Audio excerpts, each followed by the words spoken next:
Welcome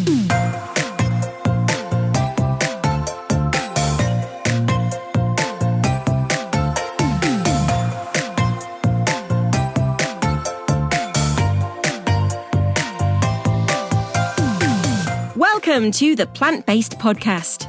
Did you know that plants are truly amazing? Not only can you grow them and eat them, you can also wear them, drink them, nourish your skin with them, and so much more. Let Ellen and Michael inspire you to love plants as much as they do, as they chat with the movers and shakers in this wonderful plant-based world. So, let's dig in.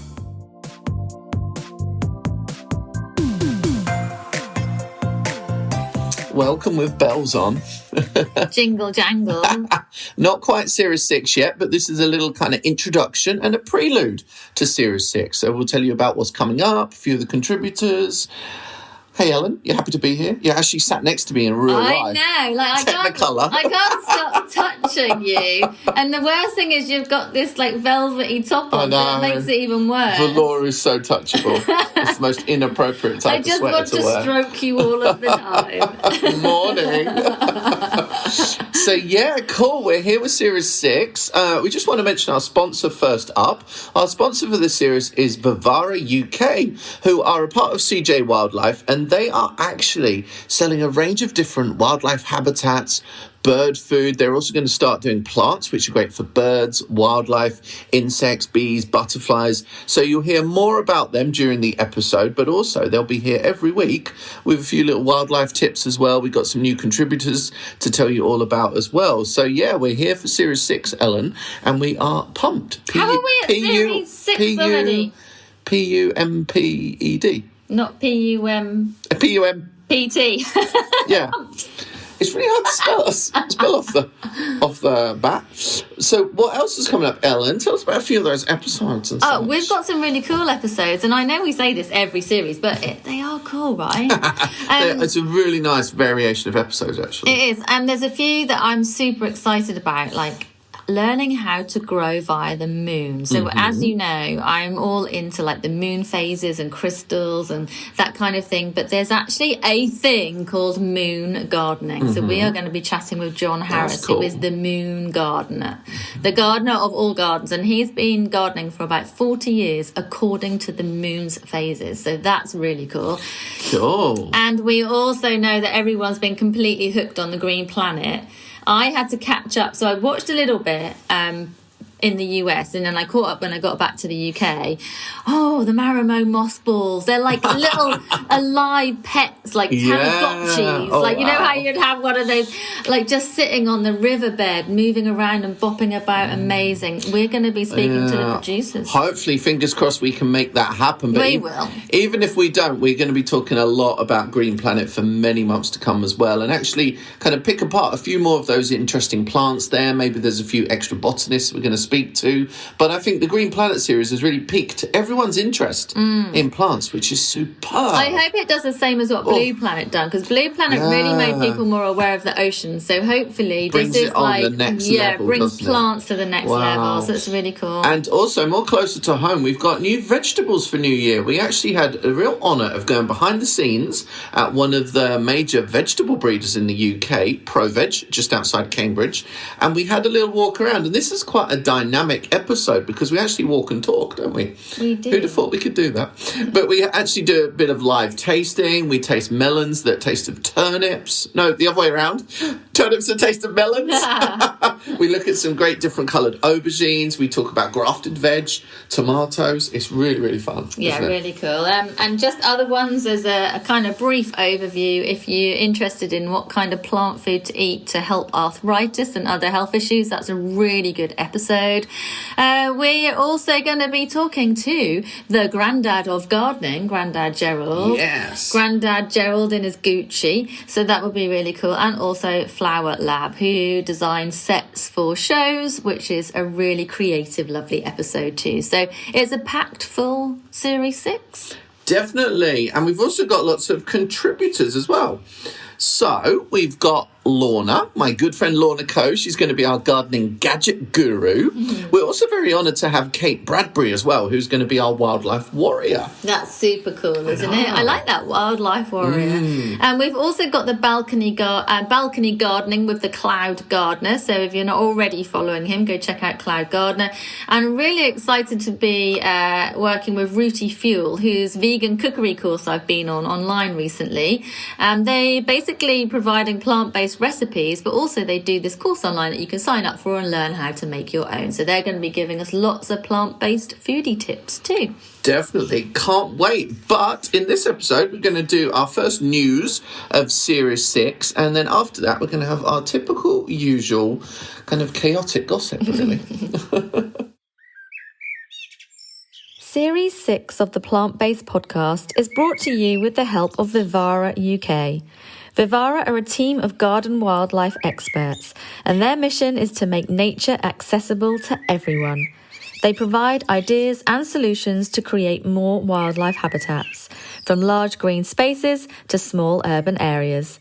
Join them at vivara.co.uk today.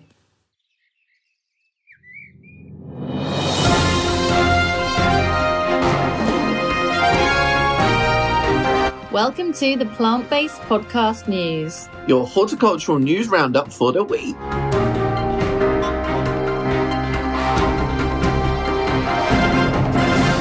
And to begin this week, in the race for a planet-friendly milk, Singapore startup substitutes dairy with algae.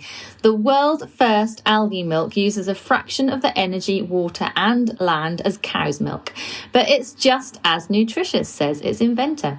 Acclaimed world-first, maker Sophie's Bionutrients grows the microalgae in large fermentation tanks and feeds it food waste such as spent beer grains. The result is a water-soluble protein flour which can be used to make milk products. Scientists say the plant enset, an Ethiopian staple, could be the new superfood and a lifesaver in the face of climate change. The banana-like crop has the potential to feed more than 100 million people in a warming world, according to a new study. The plant is almost unknown outside Ethiopia, where it is used to make porridge and bread.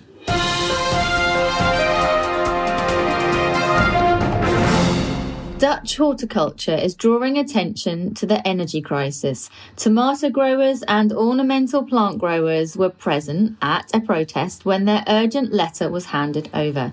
The growers explained the short and long-term consequences of the current high energy prices. The rise in prices could have disastrous consequences for the sales of chrysanthemums and tomatoes, resulting in less product being grown. Trade sanctions on Iran are affecting the supply of the spice saffron.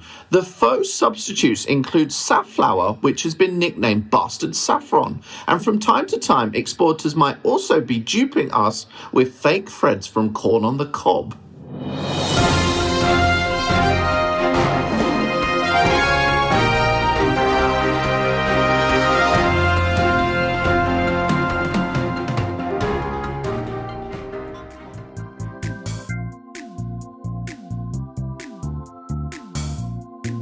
First gossip of Series 6, MP. Ding dong. And we're together. I know. Which is kind of exciting. What was it like when you opened the door and saw my face? I was so excited.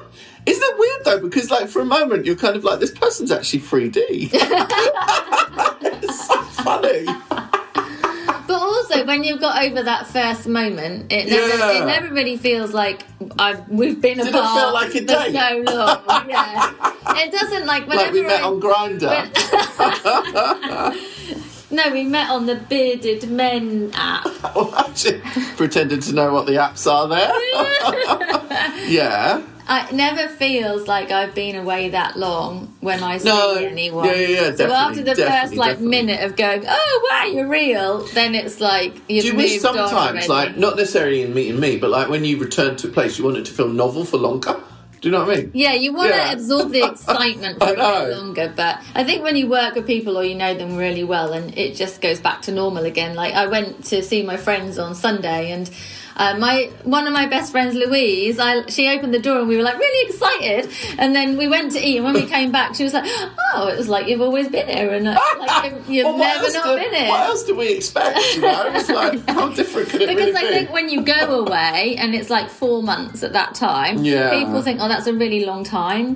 But then when you're back together, it's just time flies by and True. you're just back Oh, to sorry, I'm normal so again. distracted. Yeah, I've got to say, while I'm talking, Michael's doing his usual thing of texting on his phone. What are you texting? Who are you Well, texting? no, This it's, better be important. We're filming something at Cambridge Botanic Garden for Steph's Packed Lunch tomorrow, and one of the researchers mentioned me with the pictures of the plants, etc. But I was just saying to you, it's funny how when you kind of it's almost like someone who's not interested in plants going to the garden centre and buying plants. It's like me going to the B&Q and buying plumbing equipment, isn't it, I guess? It's a bit like me going to B&Q looking for car coolant when I had the message come up on my car and I took it to the garage and I bought the wrong stuff. So, I wish I'd had someone to text at that time and ask. Because it wasn't just that, was it? You had a flat tyre as well. Yeah. Something else. Well, the car wouldn't start, then I had a flat tyre and then the coolant ran out. I could imagine the anger on your face. I wasn't angry because I was too tired, but I was just like, I was just bored of it. It's kind of like, those are the kind of things in life I just don't want to deal with. Oh my gosh.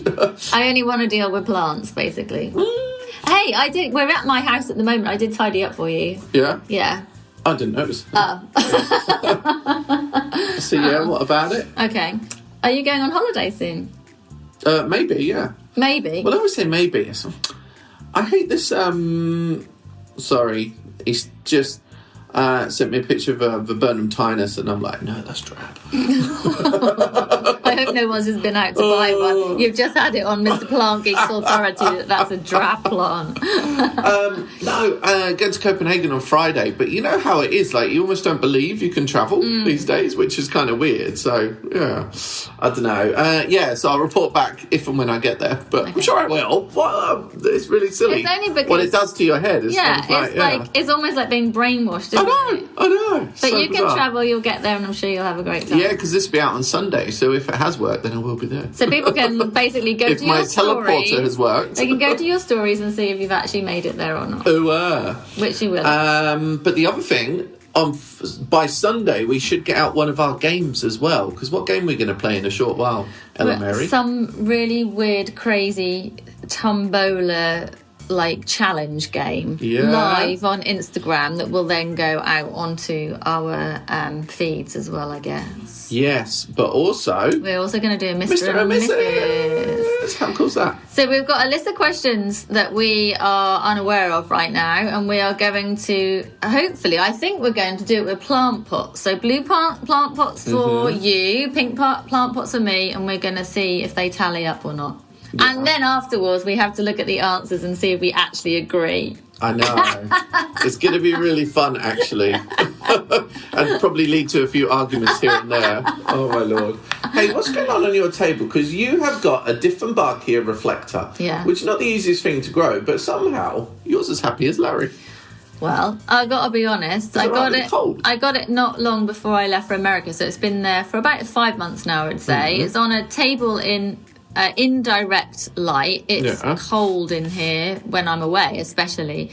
And it gets watered a little about once every 10 days. Mm-hmm. And it's doing really, really well. So it's very happy. It does look really It's cool. Much happier now than when I was here with it, to be honest. It likes you being away. It doesn't like me. But yeah, the it's room growing looks really so good. much more dense with plants. I know you came in and said, there's so many more plants, but actually I've got 2 missing plants, so I don't know. Yeah, since I've been gone, there's Have you not got your webcam on? There's 2 that's disappeared. You had your webcam on me earlier. I think a spider ate them or something. Oh my God. Including the pots and hangers and everything. Oh, because that's your Hoya Bella and your, what's it? And the Spanish moss, And so I had... Yeah, the Tillandsia, and I had 2 Tillandsias, and I had 2 Hoyas, and 1 Hoya and 1 Tillandsia has disappeared. Oh, I don't know. Well, it wasn't me anyway, because I certainly didn't come and look after your plants. I know. Oh, Euonymus. They sent me a picture of Euonymus. Oh, get it off my screen. Oh, no. What sort of garden centre are they in? I'm such a I'm snob, sure that you can make it work whatever they get. All plants are beautiful. Oh my All God. plants are beautiful. Oh, they've sent a picture of a Nandina. Oh, that's nice. Yes. I tell you what. Yes, in capital letters. around Charlotte, where I live, Nandina they just literally grow on street corners. They are everywhere. Same in the cooler parts of China. They're just kind of used as like, in the same way as box, really. It's so beautiful. Well, you know how the ethereal vibe of them is so nice. The different colours of the leaves as they change season. Totally. It's really lovely. And I know we have often talked about utility planting. You know, you don't like. What is the plant that I like and you don't like? That goes bright yellow. The Mexican I have at Grapesill Community Garden. Big yellow shrub. Carrier? No. No? Oh my gosh. Anyway, you don't like it, but it's used in utility planting a lot, and that's one of the reasons why you didn't like it. Why can't I remember what it's called? Yellow? Yeah. No? It's got white flowers. And its leaves go bright yellow. Oh, like a choicea. Choicea, that's it. Oh, choicea. gold. What's it? Gold, not finger. No. Thumb. No. Anyway, that one. Yeah. You always say about Gold that. dance. Gold dance, I think it is. Yeah. Nandina is used everywhere like choicea. Yeah, basically. totally. But then if you go, because you've been in Florida last month or so, haven't you? Yeah. So much Trachlospermum down there. There is. It grows like a weed. Beautiful though. You. It smells so amazing. Oh my god, yeah. Yes. It must grow so much quicker as well. Well, I guess with the heat probably does. Totally. There was some beautiful. There was loads of hibiscus out, even in December. It was so beautiful. And when you walk around, you just see prickly pear like growing in the dunes. Even it's just gorgeous. It was really nice. Wow. I went to a place called Pensacola. We went to Pensacola Beach. And there was no one there because, of course, it was winter time. It's still like I'm still in t-shirt and shorts. yeah. And everyone else is literally hiding away because they think it's cold. And there was just dunes that went on for miles. It was like being on the moon. Yeah. I mean, it was exceptionally beautiful. And then just as you walk through the dunes, you see like a mix of cacti, palm trees, but then loads of fungi growing underneath. Do you know what I mean? It was probably one of the most beautiful places I've been to. Oh my god. Mainly because there was no one there, just plants. I know, like, we're probably going to yabber on about it for months now, but Green Planet, just watching this show, oh my god. Yeah. And there's so much I don't know. You know, I'd say what I know about plants is probably 1% compared to all there is to know. It's just incredible. But we will never even know all there is. It's even like... Well, that's the thing, because obviously, as you know, Ellen, I've been writing a book that is totally not about plants. But as I'm kind of looking stuff up and researching it, you realise that stuff is still being discovered. There's still stuff that isn't known. Yeah. And kind of sometimes you kind of walk around in the world, you kind of figure that everyone knows how things work and that, but you don't. Yeah. I think humans are arrogant in that they think they know that how everything works. But we don't know anything really. We know what we know, but there's like a million other things to know. And I loved it when David Attenborough on his rowing boat wasn't amazing? Like he's rowing away. I'm sure that wasn't green screen because. No, like, he was rowing for that's sure. So risky, and then this bit where he then leaned over the side to put the camera. I saw that. He lifted it and looked really heavy. Was in my mouth. I know, and I thought, oh my god, he's going to go over. But he is a pro. But he probably insisted on wanting to do that. 100%. As well, He is a pro. He's been doing this all of his life. He knows exactly what he's doing. And also, let's not forget, this is TV, right? Yeah. So all of the other people are around him. No one is going to let any harm come to David Attenborough. Yeah. So what we see is very different to the reality behind the scenes. You know, there probably would have been a few boats around him. Yeah. They would have been immediately there ready to dive in if you fell in. Do you know what I mean? It's like it would have been covered. But what he did say near the end of, I think it was episode 2, that we basically haven't a clue about all the species that grow under the water. Exactly. And we probably never will, because we are causing extinction before we even know they're there. Mm-hmm. You know? Isn't that sad? Yeah. Because I always say, like, I truly believe that there is a cure for all human, all animal, all any species disease within plants. But mostly we won't even find that because, A, there's not enough research even into the plants that we do have, but we haven't even found half of the species that are there. It's just mad. And the story about the seagrass. Oh, I know. So you're proper up to date, or what is... I've got episode 3 to watch, which will be tonight when you've gone, probably. But yeah, I really loved it, and I'll tell you what, it's like you need to watch it more than once, though. It's really, because you want to take in all the info. And there's not many things I would watch more than once. No, me too. Certainly not the new Sex and the City. So I've actually refrained from watching Sex and the City. Yeah? Because I Were you a don't. fan before? Yeah, I don't Yeah. want to ruin the first series if I'm on. First, like. It show. is sort of tragic, but it's kind of interesting as well. Like, Just to know what happened to them, what they're doing. it's just great how bad it is. I love Is that. it really Yeah. that bad? Yeah, but it doesn't sully what has gone before, because you almost watched before and it feels like a different show, to be honest. So they're Right. kind of separate entities. It's certainly not a continuation, whatever they might pretend. But yeah, Interesting. sorry, we're talking about Green Planet. Where did we go?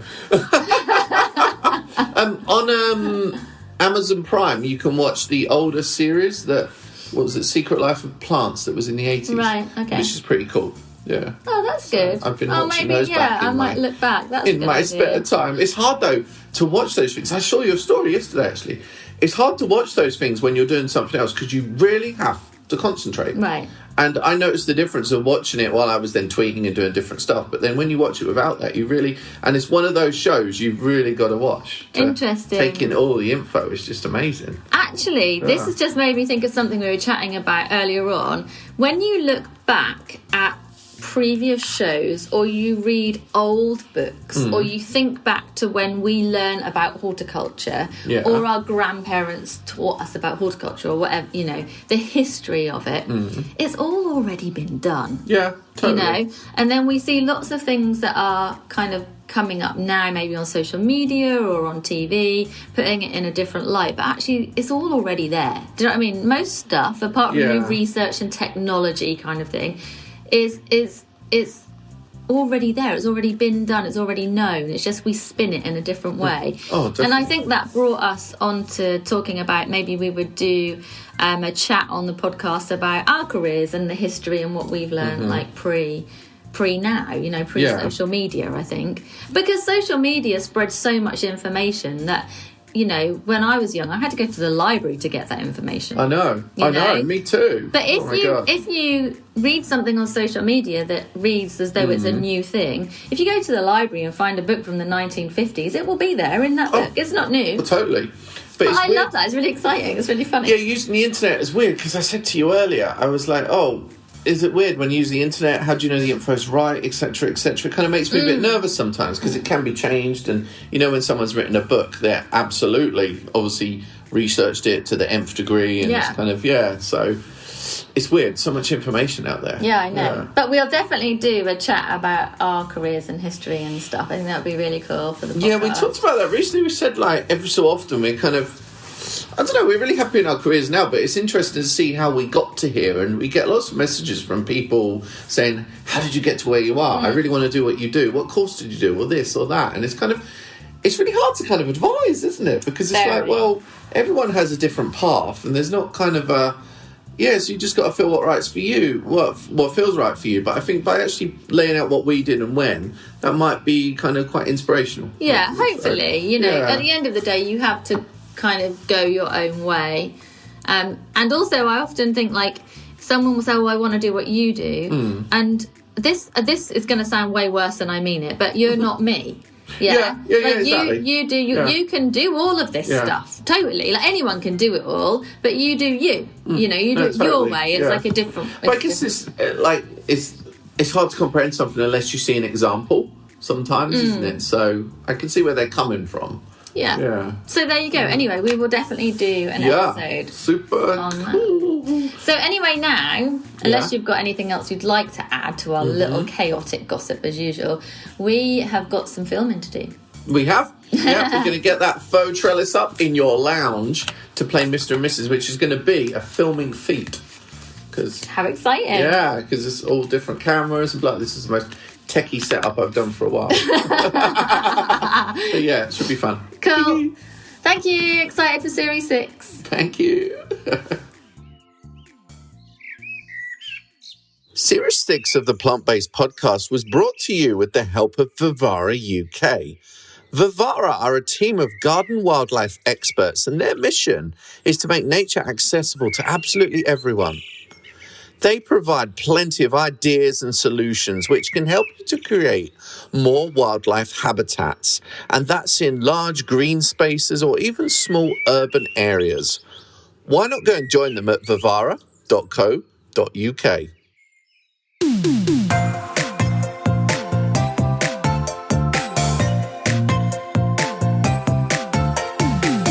The music for the Plant Based podcast is part of the song Grow by Mikey James, and our editor is Gareth Patch of Semi Echo.